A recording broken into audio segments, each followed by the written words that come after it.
That good girls never don't get get the the corner corner office. Yes, good girls don't ask, good girls don't question, good girls don't challenge. But when you don't ask, you don't question, you don't challenge, you never get your corner office. Because the corner office is supposed to be the best office. Yeah, This is a yeah, corner office. yeah. A lot of people are not happy that because of the broad-based arrangement, I'm not as hard-hitting as I used to. Which is actually, which is very true. Yeah. I'm not as hard-hitting as I used to be, and a lot of young people really hated Baba Raila Amolo Odinga for stabilizing. One day when they are older, they'll understand. It's difficult to understand now because of idealism. We'll be thinking, yes, would have thrown off Kasongo. Yes, now we would be in control. Who exactly would be in control? That's not the question you're asking. And if you ask a lot of young people, they just tell you that Kasongo will be gone. You can't run a country on who will be gone. You cannot. The best countries are run by who will be in, not by who is gone. When Baba was a prime minister, we had a rapid response team that used to give him, feedback. And we would prepare to how we'd be responding in Parliament. So one time we were sitting around and every time we'd sit and we'd give our views. And before he came in, we give our views and then one person would then share the chair, who was a man. And he kept just saying after we share our views that, Baba, I thought about this at I level, and this is what I thought. It's not you. Either me or somebody else thought about it. Unfortunately, or fortunately, I would say fortunately for me, I'm usually very innovative. So I come up with very good ideas. So I kept coming up with good ideas and he kept owning. And because he owns, then Baba will say this is a really an asset. And he was made a minister because it's an asset. But me who is sitting at a corner giving my views while you can project them, I can't be heard because that's actually how society has conditioned me as a woman. Then I remember Phoebe had told me one time, Phoebe Asio, one of the fireside chats that we used to have with her. So she just told me, Millie, don't share your points with the men. Give them direct to the source. So I just, one day when Baba came and this guy just said, Baba, I labored, I thought, and I said, stop. It was my idea, it was not yours.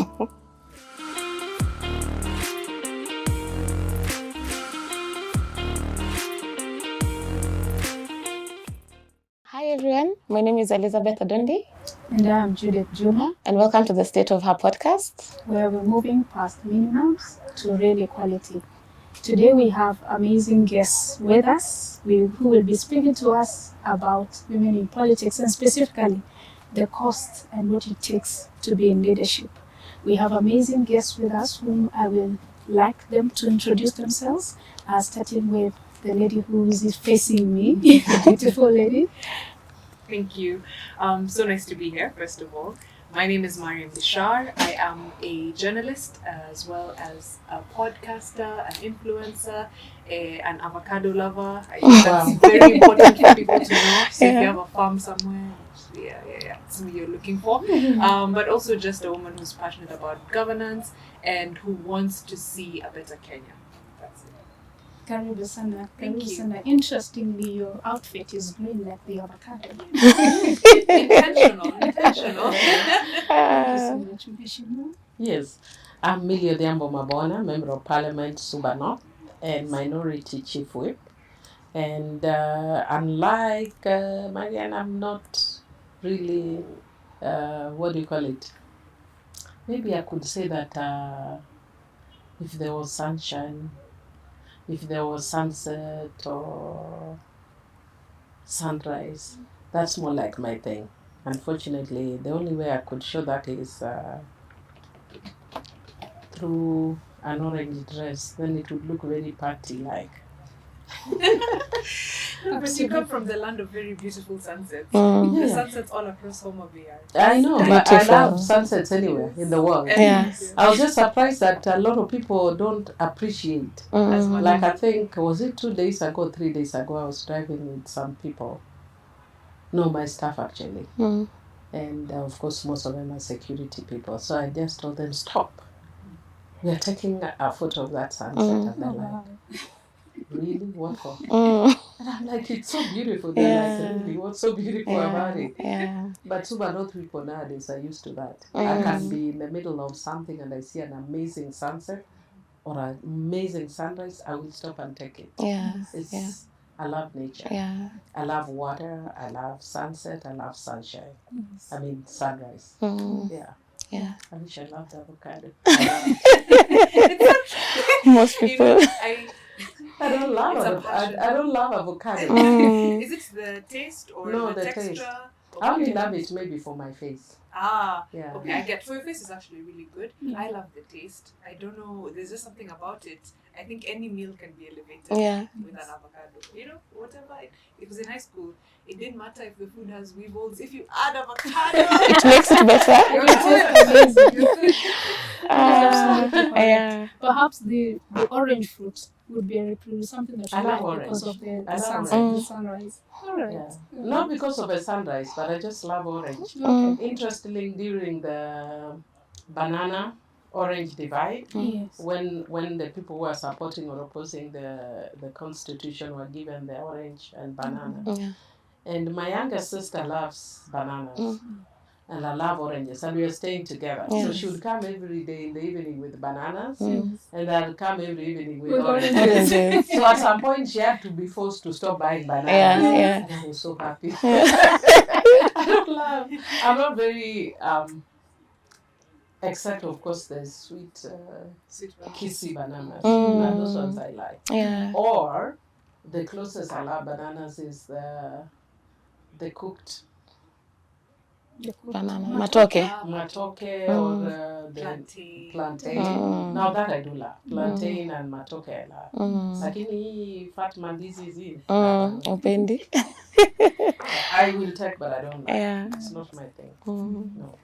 Na mheshimiwa, we are very happy umetualika kwako leo. And as an organization, Social Justice League, we've been speaking to different women from different counties. And they are young women, and we're trying to get more women into the political space. Now, you wrote this book, Rig or Be Rigged, and it's a guide to these women. Now, you understand the true cost of leadership because you've been there and you understand the systems. So, from the experience that you've had, what has been one thing that you feel like you missed, an opportunity you missed, or something that you couldn't do that the Mwananchi doesn't understand, something you sacrificed? Wow. Something I didn't do. To be honest, I don't know what.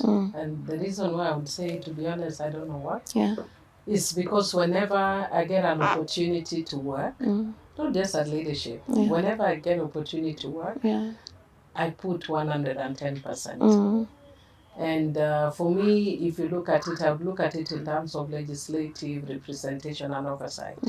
So if I look at it from a legislative perspective, I've done a lot of work, whether in terms of sponsoring bills or contributing to bills, but I also came in very clear about what I was going to do about legislation, which is to mainstream certain cross-cutting issues. Women, children, persons with disability, youth, human rights issues generally.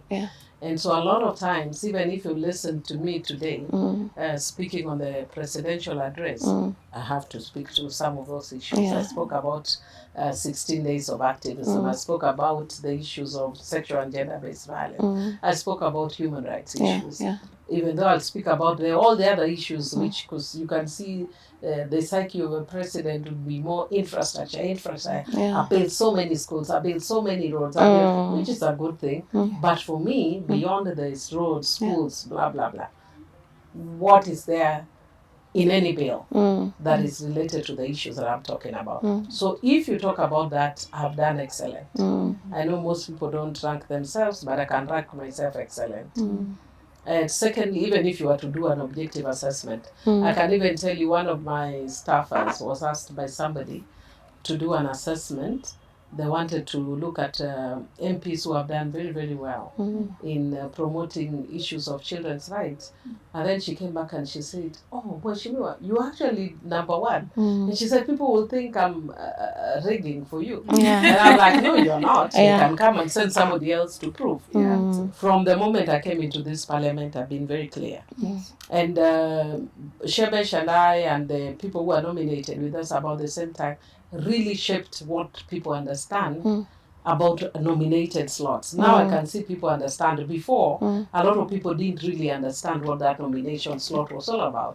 But when we came in, we shaped it by saying when you come in with a very specific agenda. You're pushing the women's agenda, children's agenda, or whatever, and you run with it. And now, actually, you can see when constitutionally there are people who come in and they're like, oh, they're representing women, youth, children. So it's actually been provided constitutionally. I was involved in the constitutional process. And the issues that we used to agitate for when we were outside found its way, and there are actually footsteps that you can say, or footprints that you can say, or I can say for myself, I put this in the Constitution. So in terms of my legislative work, I'm not worried. I've done an excellent job. Even if I were to look back, I'll be like, yeah, good and faithful servant, the way, I don't know if it's Peter or Paul who was told. It's Paul. So I can be told the same way Paul was told, good and faithful servant. On oversight, yeah. I don't think there's anybody who is in doubt if I've not put the government in check. I have done that very well. A lot of people are not happy that because of the broad-based arrangement, I'm not as hard-hitting as I used to. Which is actually which is very true. I'm not as hard-hitting as I used to be, but part of what I take time to also train young women who want to get into politics. And I'm currently reading, and I would encourage people to read widely. And one of the things I'm reading right now is the French Revolution. And if you look at, when you compare the French Revolution and the American Revolution, for instance, is that the French Revolution was over idealistic. And it's one of the things that I'm learning over time. And if you look at why it was also over idealistic, is because a lot of the people were young. And when you're young, you tend to be over idealistic. And I'm not saying we should push down our values, no. Stick with our values. But we must also be pragmatic. That there are times, for instance, like when your party is in a broad-based arrangement like ours, then I will see the good as I see the bad. But in seeing the bad, I don't necessarily have to raise them in the public view. Because now I have a separate forum. I can raise them. Evidently, people will not be very happy with that. But that is also the nature of politics. That in the nature of politics, you can't just have it your way. I was going to ask if you think the Reject Finance Bill was our let them eat cake moment. Yes. You know, do you think so? The way, the French Revolution, you know, it's like, oh, Marie Antoinette allegedly told them, let them eat cake. Yes. And then as it was, the push of the finance bill. Do you think it was, like they have this, not the same weight, but, you know, like that spark. Well, I think one of the things I love about the book I'm telling you I'm reading now, it's called The French Revolution and What Went Wrong. And I'm now seeing things a bit more realistically. And it wasn't just the eat the cake moment, as you say, with the Marie Antoinette, but because actually there had been spiraling of issues and the leadership was not listening. So to some extent what you're saying is true, that we were not listening as leadership. That there were many wrong things going on, but we ignored them and we didn't listen to people. And people are saying, you know, we don't want this tax, we don't want this tax. And we could have just let go some of those taxes or done them piecemeal. And the reality is that now when you are inside, sometimes you see things from a different perspective. And you see them from a different perspective in the sense that one of the things that people may not be told publicly is, for instance, that we have very heavy debt, you know, and it needs to be sorted. And if we default, it has different economic consequences for us as a country. So we need to look at that. But how do you deal with it? And I think we did handle that, totally very well. But then there are also very many powerful lessons to learn from the French Revolution. That sometimes, I don't know whether it's Orengo who said that revolutions, it's their children. And if you look at the French Revolution, for instance, whoever took over, I don't know how to mention that name, it's difficult French. Which one is it? The one who came after Louis the 16th. I can't. Ross. I will not attempt. Robespierre or whatever. It's Robespierre or Robespierre or whatever. It's a difficult name. Yeah. But he's the one who instigated even the guillotine of Louis the 16th. And then he was guillotined. Wow. Yeah. So, and a lot of the people who are actually encouraging people to be murdered were then murdered. And I told a lot of people here who are encouraging that revolution to succeed, that it's not really one thing that you want. And a lot of young people really hated Baba Raila Amolo Odinga for stabilizing. One day when they are older, they'll understand. It's difficult to understand now because of idealism. We'll be thinking, yes, would have thrown off Kasongo. Yes, now we would be in control. Who exactly would be in control? That's not the question you're asking. And if you ask a lot of young people, they just tell you, but Kasongo will be gone. You can't run a country on who will be gone. You cannot. The best countries are run by who will be in, not by who is gone. Yes, you must consider who is gone and who is in. And I think that is also even the dilemma a lot of young people are facing right now. There are a lot of young people are saying, let's throw out Ruto. We don't like Ruto. Then you say, okay, so who is our alternative? And people are telling you, our alternative is Wamunyoro, or even if it's not Wamunyoro, it's a team led by Wamunyoro. Wamunyoro can't be an alternative. I mean, due respect, I have nothing against him personally. But you want to move to a country where you want to unite Kenyans. You want to bring, deal with the issue of tribalism. You want to deal with the issues of hate speech and all that. Inclusion. That's not a person you want to work with on your side. And even when you do, ni kuvumilia. I'm sure even the side people wanavumilia because of the numbers. There's a lot of kuvumilia. I know they wanted to get into it a bit, but I wanted to pivot to Homa Bay a little bit because I'm seated with Homa Bay residents, Homa Bay representatives. There's something in the water in Homa Bay, and I'm trying to figure it out that enables women to do well. I don't know what it is. It's Phoebe CEO, it's Millie Odhiambo, it's Gladys Wanga, it's Lillian Gogo. It's a bunch. What's in the water in Homa Bay? You can all tell me in your different experiences. There's something there. I don't know. I've only been once. I'll go back for sure. But we need to figure it out so that maybe we can try and replicate. I think it's the women on whose shoulders we have stood. And I would want to say that one, of course, we stood on the shoulders of Phoebe Asio. Because she was there and she did very well. When you want to vie, people can say, yes, we saw Phoebe Asio and she did very well. And then I came 16 years after Phoebe Asio. And after the 16 years, people have seen what work I've done. And they've seen that I've done very well. And after me, therefore, it became much easier for other women to come in, for Gladys to come in, for Gogo to come in, for Eva to come in. Because they have a starting point. And to tell you very honestly, I'm very saddened by what's going on in our neighboring country. That people are now using it to say, against women, like, look at women leadership. But I very strongly believe that in Tanzania, Suluhu is not 90% or 80% in charge. I think there are people behind her that she answers to and that direct her path. And women left on their own, on the whole, because of the way we are nurtured by society. So through nurture and nature, we are able to be very empathetic.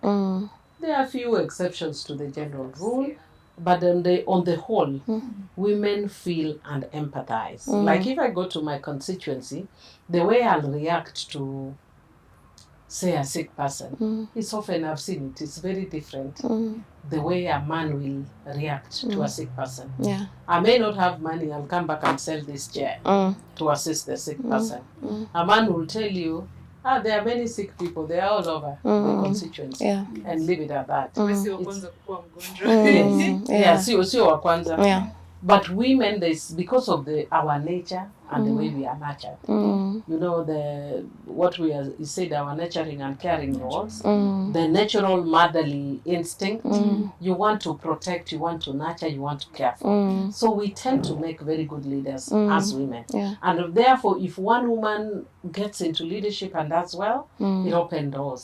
So that, for me, is actually probably the case of Homa Bay. In the other counties, you'll notice that once a woman comes in, if there is a space, then to get a woman back in takes a while. Of course, because of social cultural issues.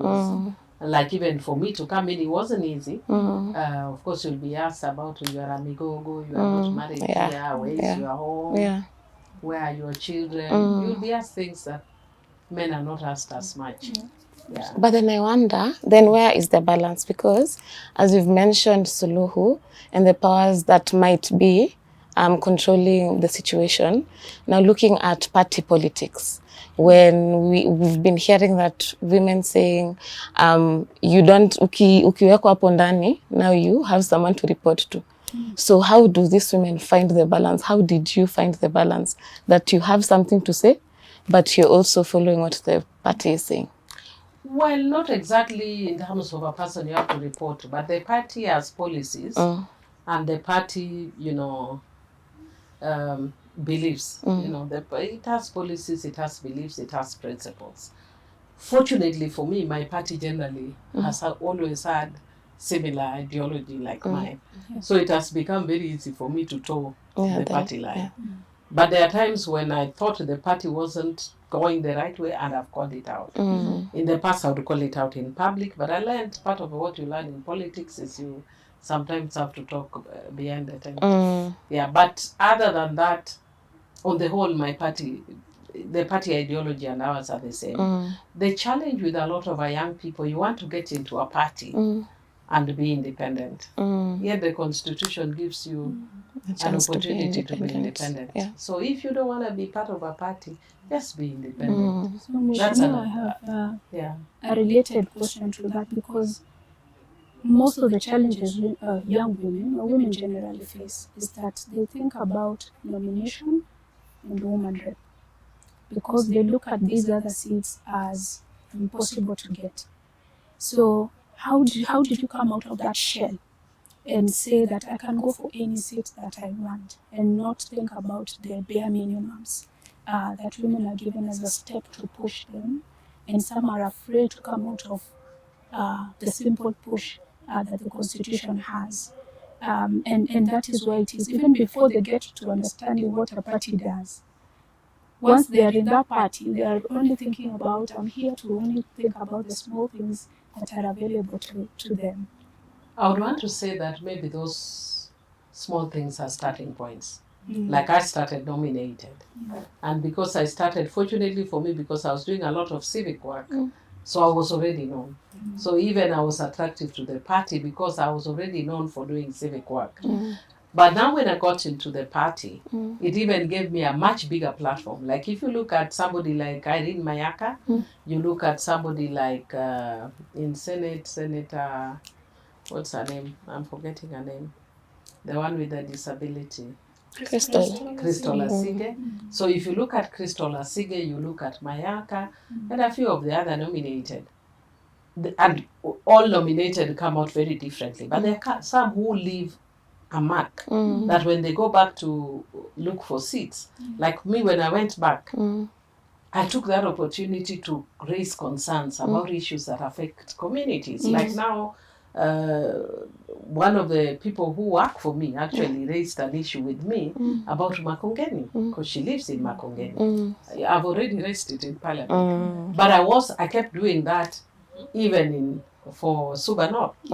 So when I went back to Suba North, they said, yeah, we are already hearing you talking about fishermen, about, different things relating to Suba North.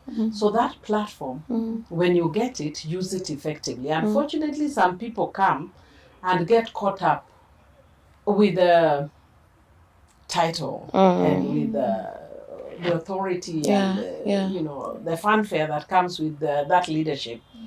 And you forget that this is an opportunity to showcase your worth. But the people who showcase their worth then have an opportunity to go to the ground and, start from there. So it is actually a stepping stone, even for the women rep position. That's how come Honorable Gladys Wanga moved from woman rep to a governor.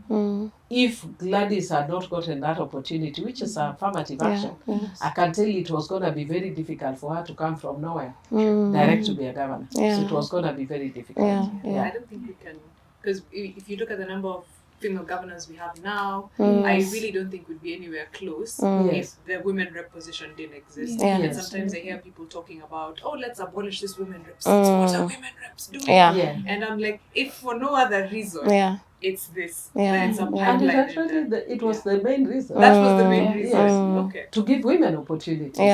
Because if you go, look at, for instance, what's going on now with the by-election. I've seen even male members have been beaten. Honorable Kaluma, ametwangwa. Kibangendi, amechapwa. Nani pia, I've seen another one. About 4 MPs have been beaten today. Male MPs. Now imagine if you're a woman. It will be worse. So it will be worse. So when you get these opportunities, it enables women to learn. And you also learn how to navigate, situations like that. Like if you are in a volatile situation, how do you deal? So you'll start learning tricks like that. I was going to ask, the two of you didn't tell me what's in the water in Homa Bay.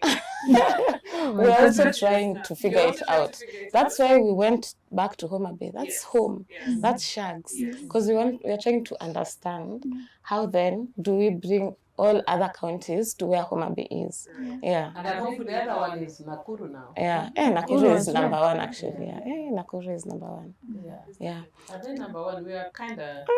Is the governor a woman? The governor is a woman, senator a woman. Then they have Martha. He as well. Martha, and we have Naivasha. Then people Naivasha. The woman rep seat, of course.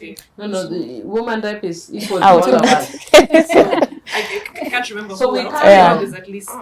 At least 4 women.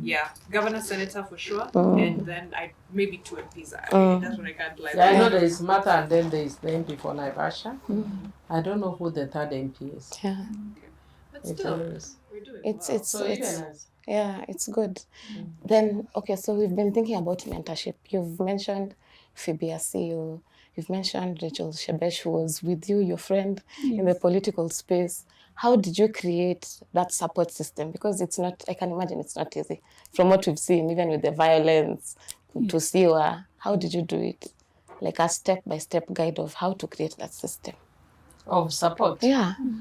Among women who are in politics. Well, one of the things that you do is when you are in a political space, let me talk especially around the period with Shebesh, we were very purposeful about supporting each other.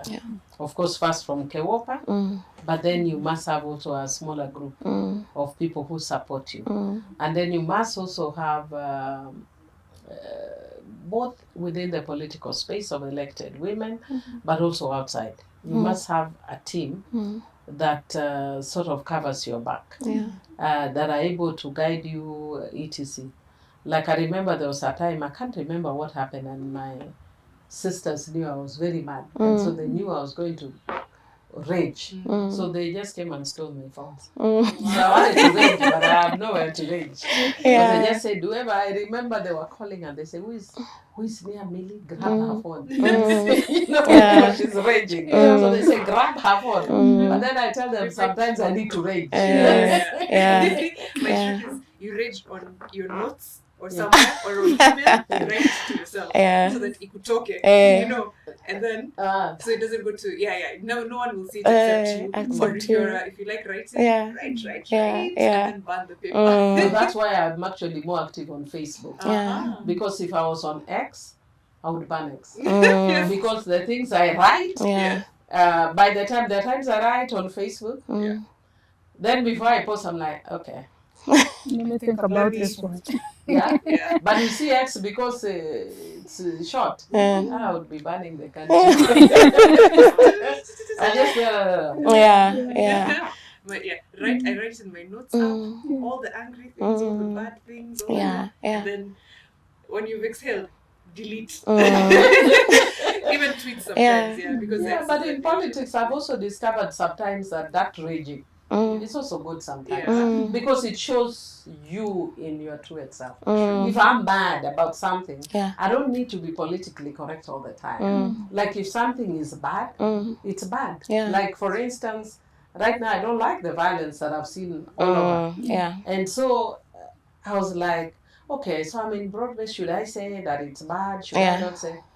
And I'm like, what the hell? It's bad. It's the truth. It's the truth. It's bad. So I just go in and I say, I don't like the violence that I'm seeing. I don't like it. And then unfortunately, you see young people coming in and saying, I think it's a good idea. I think it's... And they're young people. How can you be celebrating violence? I don't care whether you support this or that, but why would you be celebrating violence? Because violence...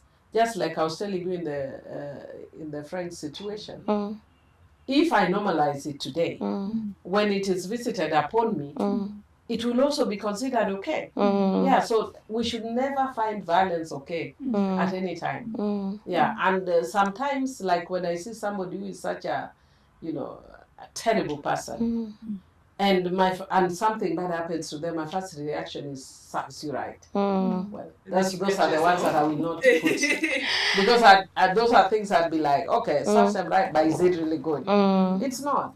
Because we shouldn't be encouraging violence, not a culture of violence. Because once it starts, there's no stopping it.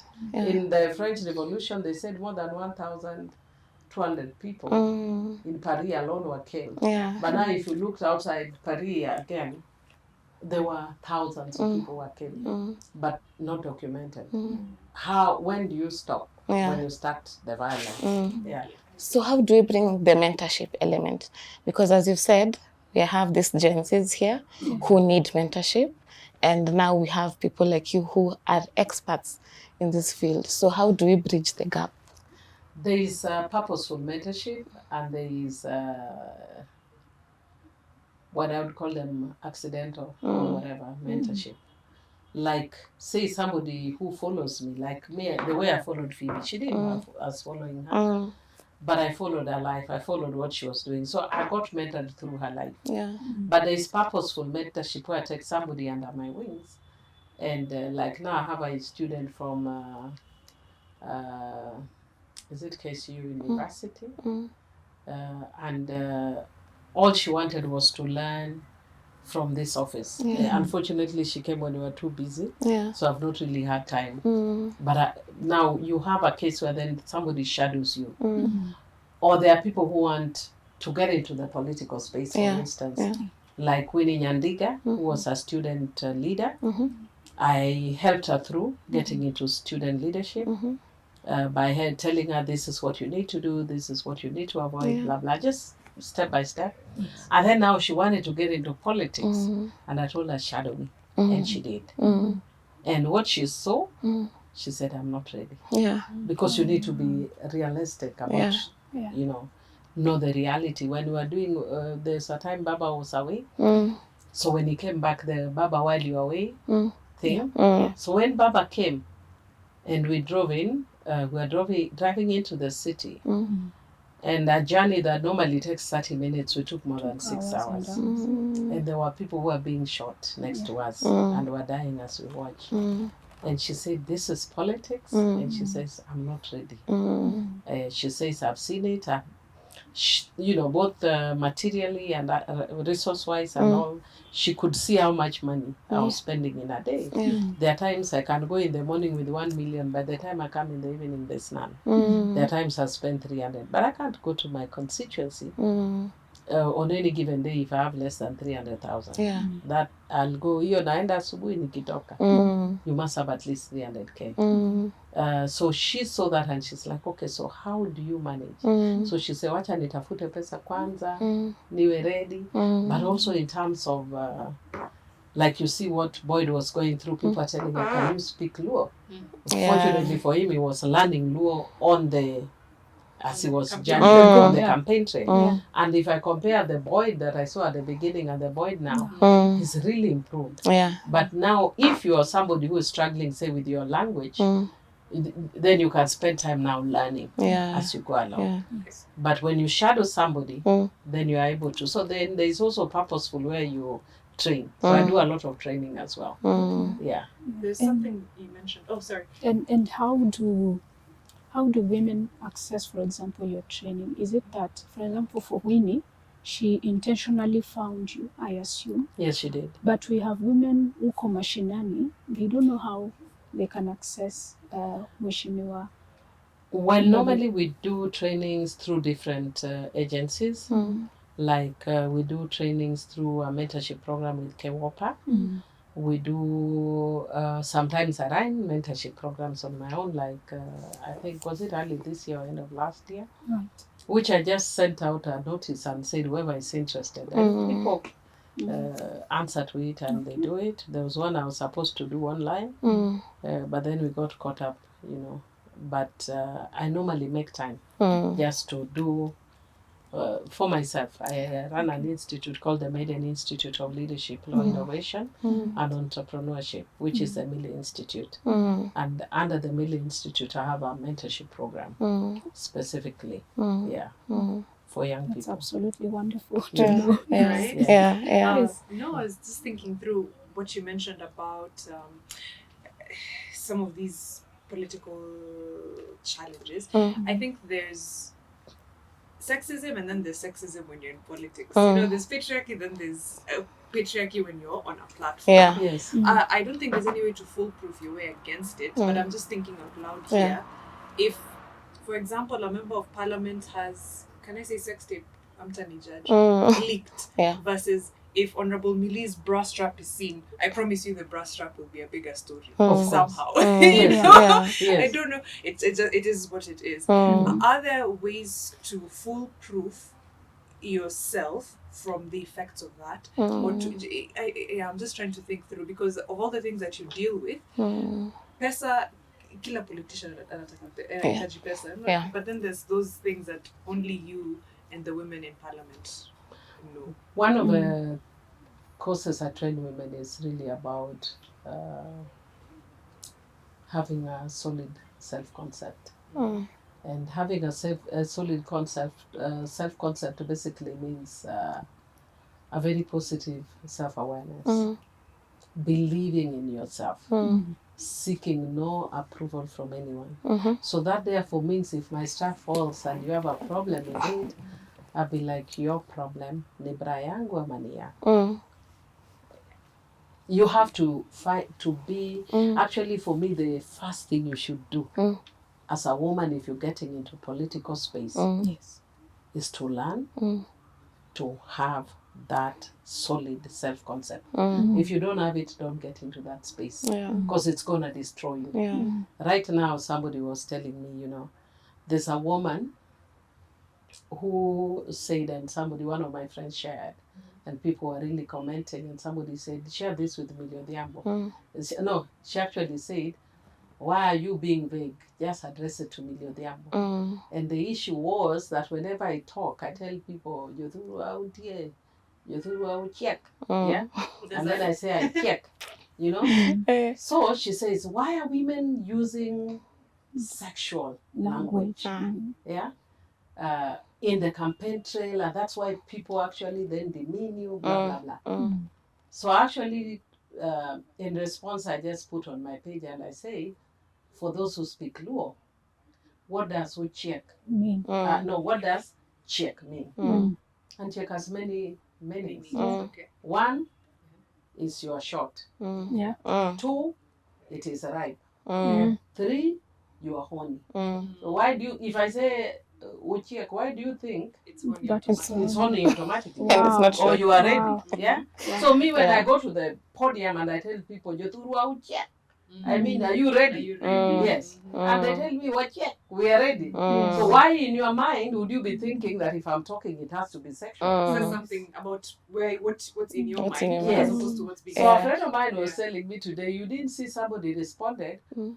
That what do you mean? Then somebody told me, they said something very vulgar. Yeah.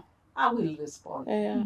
And the reason I'm able to respond is because I'm very comfortable about myself and my sexuality. Yeah. I don't feel demeaned when you talk to me about sex. Why? Because I'm comfortable about sex. Yeah.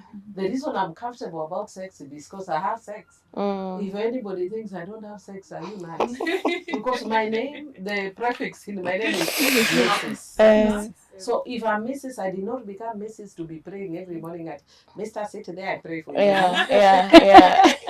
We have sex. Yeah. So why are you bothered if I have sex? Yeah. Secondly, the fact that all of you are sitting here is because somebody had sex. Yeah. So why are we all trying to share and trying to look like, and when you talk about sex, she has done something, people, you have all that, all adults who are married, blah, blah, blah, even unmarried ones, have had sex. Yeah. So don't make it look like it's something, it's a leprosy that I brought to the country. Sikuleta sex. It is actually in the been Bible. there. The Bible brought it. God brought sex. God knew sex was going to be there. It has nothing to do with me. There's a power in owning things. Because it's organized against women. Because then you feel, but if you own, suddenly You they turn have the nothing. weapon But is you gone. own it only if you have confidence in yourself. You must have extra confidence in yourself. For you as a woman to go into this space, people tell you, like I can tell you actually earlier today, this button came off. And I just sat in an office and sewed it up, and there were some guys there. And I could see they're looking down. Really. I mean, I didn't pull my button, it came out, so I just sewed it back. But if you have a problem seeing my breast, only nyonya. You nyonya your mother's breast. There's nothing really big about this. And if you're actually going back to the African system, the African system, people worked with these two small things here. The rest was... They're still working. To be fair, there's parts of this country They're still still bare-chested. That's true. Your woman looks odd. You look odd with your... They're like, I think I went to one, apart of course, let me not say where, I don't know if things had changed, but when I was in uni, we went and I'm like, I came out and I visited a cousin of mine who was working there. And there was a woman bare-chested. All the boobs are out. So I'm like, is that woman normal? Then she started laughing. So I said, why? She said, because we've just started walking. Yeah, everybody walks like that. I'm like, oh, that's their norm. Everybody walks like that. And it's a town. People are walking. Maybe now things have changed. But then everybody was just walking at a big town. I would like the freedom to do that. Yeah, they're just free. We wish. A big town. I don't know if it's still the same, but in cost, they just walk like that. No big deal. Or let's go to, for instance, my own constituency. That the time when I was beaten here by some men who tried to pulled actually, it or tried. They pulled my panty. And the idea was to make me, to shame me by pulling my panty. Then they came in and told me, people, oh, Millie, remove the panty, Why? Because first of all, I went alone, the fact that they beat me and pulled my panty. They didn't think I would say it. So when they say I'd say it, they say some men beat me up and pulled my panty. But they have kept it as a souvenir. The torn panty. The torn panty. So when they beat me and tore the panty, so I came and said some men beat me up and tore my panty. And so then they noticed it was embarrassing. So they said, no, we didn't beat her. She removed her panty and threw it. So then that is what trended. And then, of course, Moses Kuria owned it, even though he wasn't the one. He hit me physically. But he wasn't the one. I know that there were 3 male MPs who did that. So it wasn't him. But then now my opponent went and started using it in my constituency and saying, look at how you've elected a very embarrassing woman who goes and undresses before people. I told them, we are people of the lake. Are we embarrassed about our nakedness? We shower in the lake. Do we cover ourselves when we shower? Do you cover yourself with a towel because somebody showering here? We all shower naked. So you can't shame me on my nakedness. And then I told them, but even if you think there's a problem with the thought, I am fearfully and wonderfully made. Upper calves, sawa kabisa. Everywhere, calves, sawa. 10 over 10. 10 over 10. So don't try me on my body. I'm good to go. Yeah, but you have to have confidence in who you are. Yes. Have you always had that confidence? No. I used to be shy. When you started out in politics? When I started out in politics, no. It's something you learn to build. Yeah. I was confident when I came into the political space, but you learn over time. For instance, because I grew up in a very conservative family, very Christian family. So I remember when I started my politics by shadowing Otieno Kajwang the late. And so when I was shadowing him, my mom kept telling me that, oh, you know, Otieno is really loved, but he speaks sexual things. Why does he have to? So I actually went to Otieno and I told him, my mom has told me you are really good and you are really loved and we are going to vote you. Just drop those sexual connotations.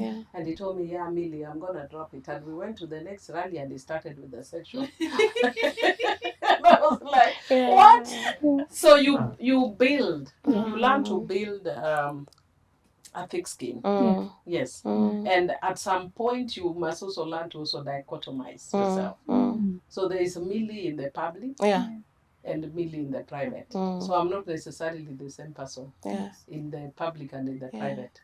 I'm probably two different people. Yes. As it should be, for your sanity. Yes. I'm probably two different people. In the public and in the private. I'd like to know Millie the private. But before that, when you mentioned like this, the incident with Moses Kuri and co, I don't know who the others were. How do you then go back into the same parliament? You're debating against them. You're working with them. I don't know. I'm HR. Okay, I don't know who HR or parliament is. You know, it's called the privileges. There's a committee on privileges. So sometimes you also learn to use things like that for your political end. That there was a time, because I was very strong against the government, so they brought a case against me, which was not actually even proven or right. And they said, oh, you've broken a table, that I was screaming so hard and hit the table and broke it. So the table is worth $500,000, so I should pay. So I just told them, first deal with my case that I reported to you, where I was undressed, and the story died. Wow. So you either deal with my case, or this one, or you tell me why you are not. But sometimes, so then it can also come in handy. However, one of the things I've learned in politics, and it was said by the former governor of was in Gishu, I think, Manago. Don't put politics. You know, and that is one of the things that women must learn, because we are very feeling people. We are emotional beings. And so when we do or relate to things, we are very emotional. When we love passionately. We are committed, we are faithful. And when we hate passionately. I'm going to passionate hate hapa kwa siasa. If I don't agree with you, I don't disagree with you. I don't need to hate you to disagree with you. Like, for instance, I don't agree with Wamunyoro, but I don't hate him. Why should I hate him? Kwani natoka kwao. I don't know him. Beyond politics, simjui. We don't meet anywhere. I don't need to hate him or love him. I just need to disagree or agree with him. And that is what we need to learn over time. And that's why a lot of young people don't understand that I can take this position. I don't change my values. Even if you listen to me talking about the state of the nation address, there are things I've talked about which I'm praising the president for. But there are things I'm also telling him, you know, we need to up our game here. You know, maybe on this area we need to up our game. And I'm telling the president also, you don't need to show that you've done 100%, 90, 80%. Why do you have to? You just need to see, to let the country see that we are on a good trajectory, especially on our first term. Because the first term is usually the most difficult for any seat, and especially for MPs. That's why you see even for MPs, a lot of people are thrown back first term. Most people do first term because of that. And because also really it's a short time. Within 3 years, and me in 3 years, sober not, proving that I've done XYZ within that time. Now the whole entire country, and with court cases, unaanza hii injunction, unaanza hii injunction. But people still want you to prove that you have done that. So I think the people must really dichotomize. And for me, one of the, as I've told you, that I put different ways. I don't need to love you. I don't need to hate you as well. Just I need to be human and civil with you. Yeah. And so if I disagree with you, I'm just disagreeing with you on principle. Nothing personal. Mheshimiwa, there is, I've thought about the two-thirds gender rule, and recently there has been a bill that is trying to create, let me call them special seats or special lists that political parties must comply with in an attempt to increase the numbers so that you will bridge the gap in achieving the two-thirds gender rule. It has been over, I think, 15 years now. What do you think is the challenge that we are having from policy side, legislative side, on the ground at county level?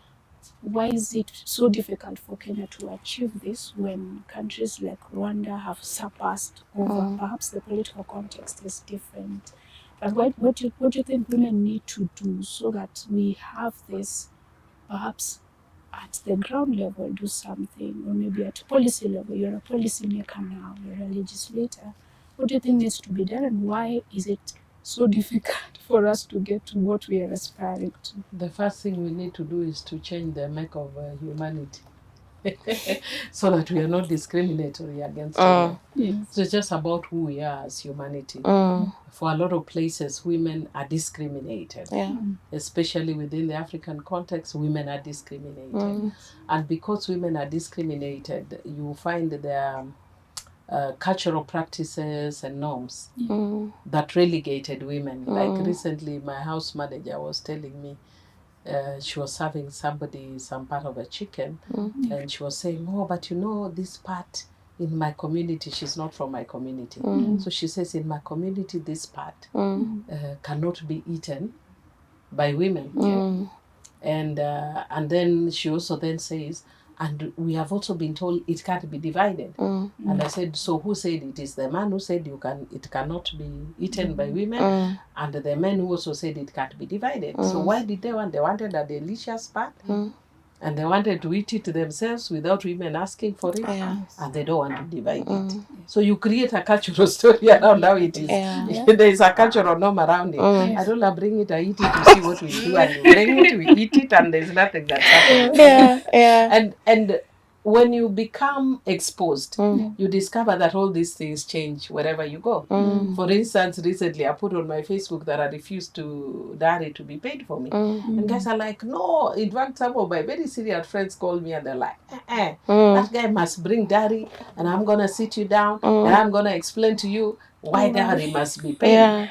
But I go to India, it's a women who pay dowry, and they are married and they are having children, while women are paying dowry. So really, these are things that the society put in place and worked. Some of them worked at that time for whatever reasons, but they don't necessarily work now. So back to the two-thirds, it's because we have been made to believe as a society that women cannot lead.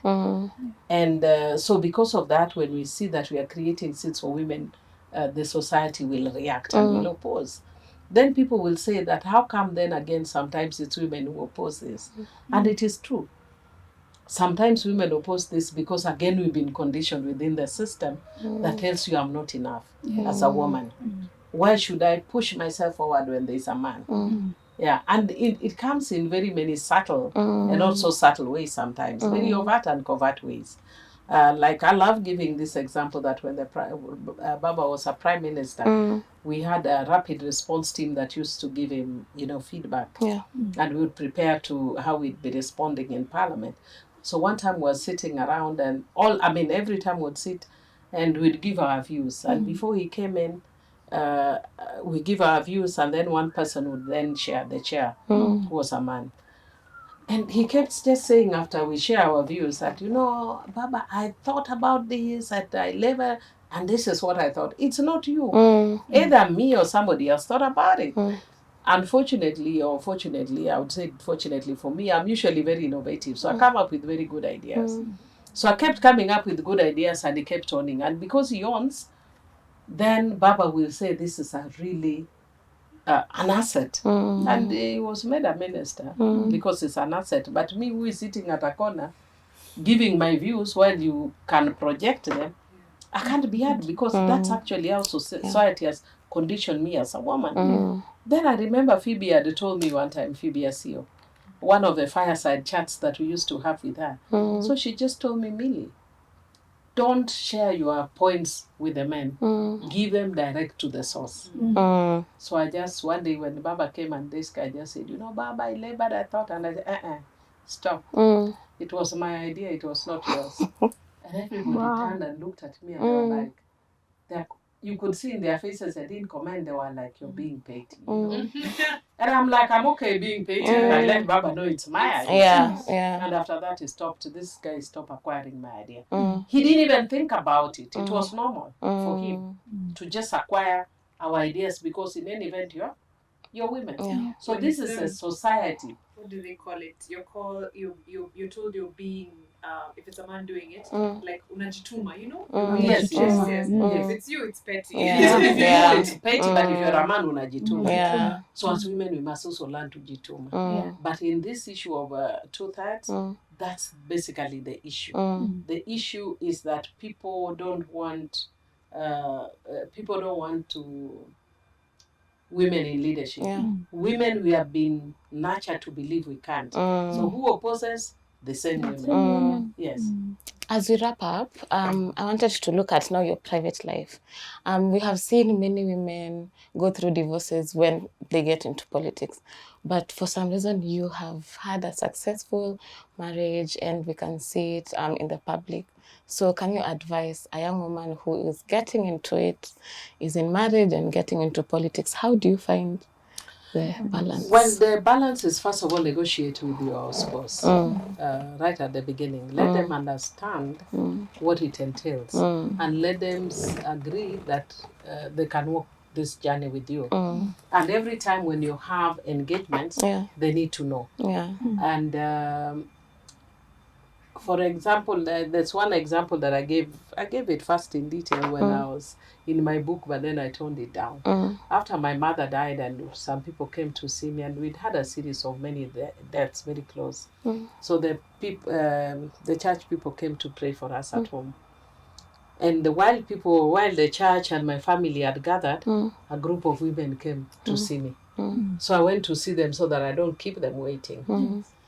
And my husband fumed. He just came out like a bull roaring, and he was like, how can you keep us here? And he went on and went on. And the women looked at him and they just listened. And when he finished, they all turned and looked at him. They were waiting to see your reaction. If I'm rude to my husband, they're like, look at this. Because the society doesn't expect me to be rude to my husband.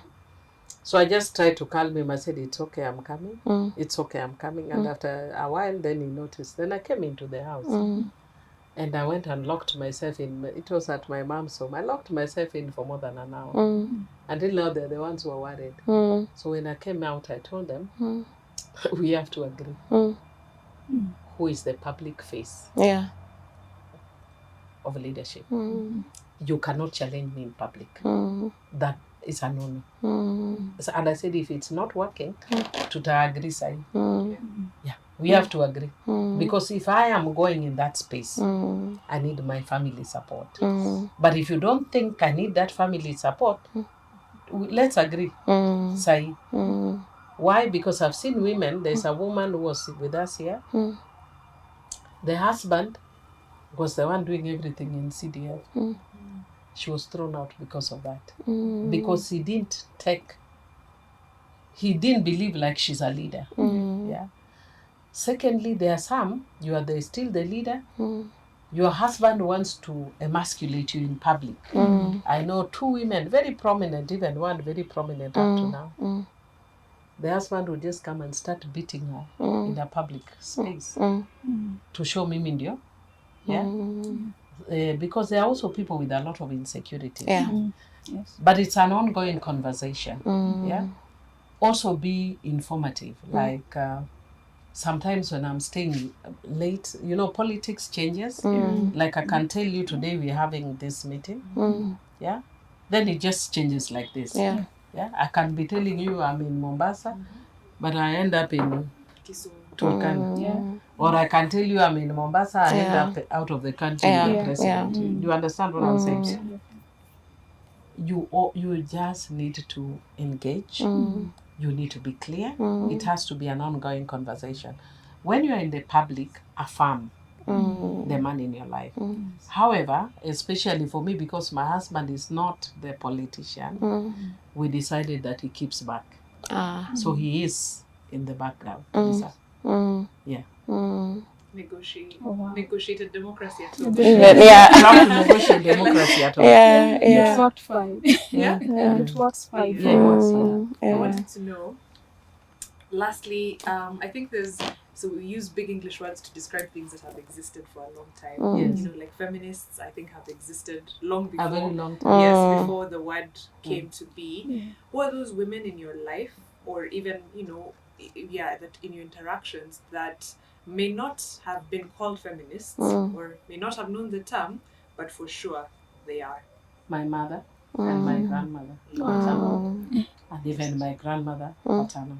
So I think I had very strong women. Yes. I don't know if it's in this book or the other book that I actually say that my mother was a non-professed feminist. And I'll tell you, one of the things about her non-professed feminism, she continuously told us growing up.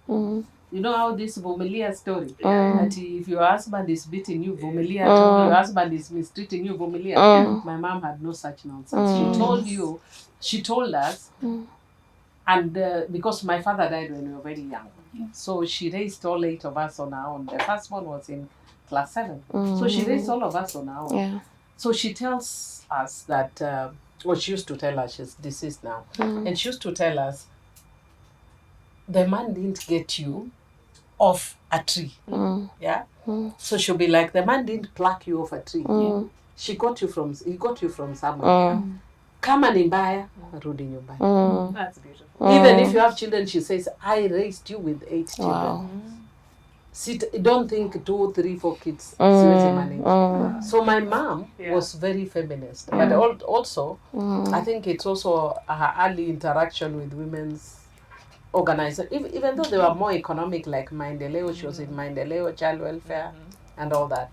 But just by her personal whatever, she was very strong. The other one was of course my paternal grandmother, though she was a bit on the smarter side, like you know, women love marrying many wives. She never allowed my grandfather.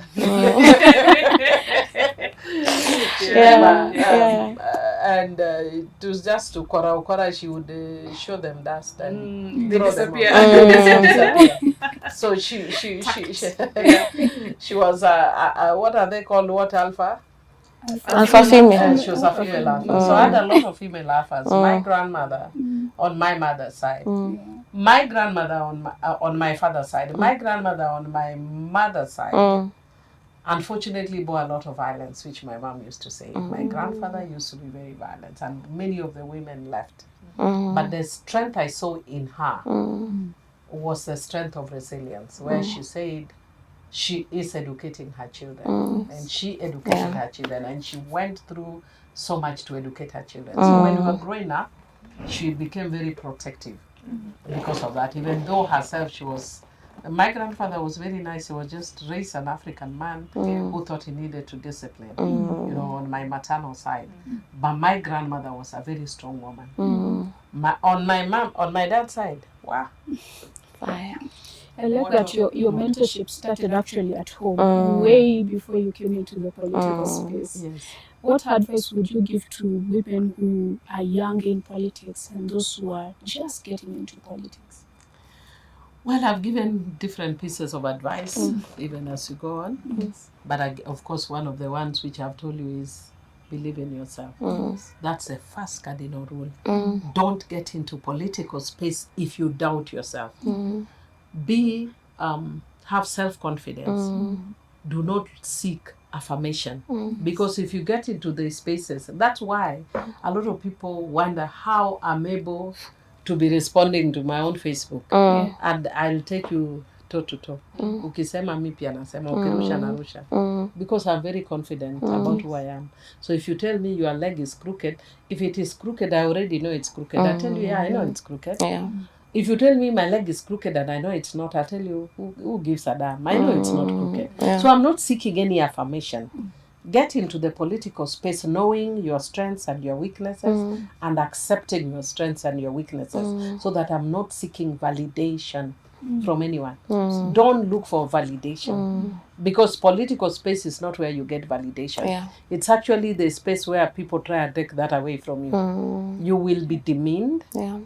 You will be pulled down. You will be ridiculed. You will be called all names. Yeah. But if I believe in me, you can call me all names, but I got back into my space, I'm happy. Yeah. Secondly, have a strong support structure.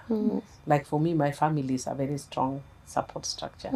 So if you have that strong support structure, then whatever wind comes, they always shelter you.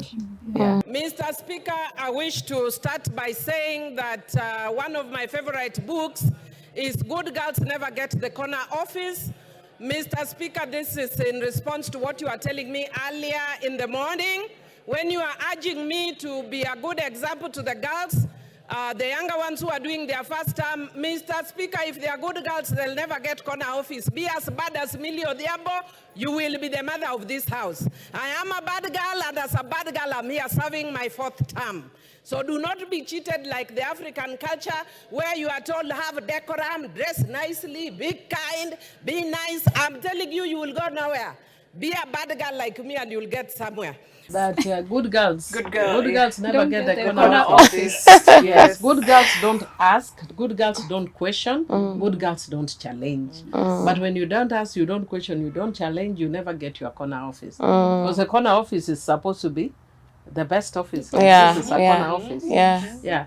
But if you realize how I got here, I'd been in this parliament for years and I was being a good girl. Yeah. So because I was being a good girl, people would just come and they're given positions over me because I was being a good girl. So what did I do? I went and sat at the chair when Wandai and Junet were moved. I went and sat on the chair and declared myself the minority leader. And then the party didn't know what to do with me. Yeah. So when they were saying, but Millie, I said, nimeketi. So munitoe mkipenda, lakini I'm seated. Wow. So because I sat, I got to my corner. I may not have gotten the minority leader, but I got a minority whip. Yeah. Yes. Yeah. So I just wish I was a bad girl a lot earlier. Yeah. Maybe now I'd be the speaker, the CS Treasury, I would be the speaker. Yeah. Or I would be the president. Yes. We're headed there. That's in the trajectory. Yeah. Yeah. Asante sana. Yeah. Thank you so much, Millie. It was such a pleasure to speak to you and speak with you. This has been the State of Our podcast. Thank you so much, dear viewers. We invite you to welcome and share this episode, like, comment, and subscribe. Thank you so much. Thank you.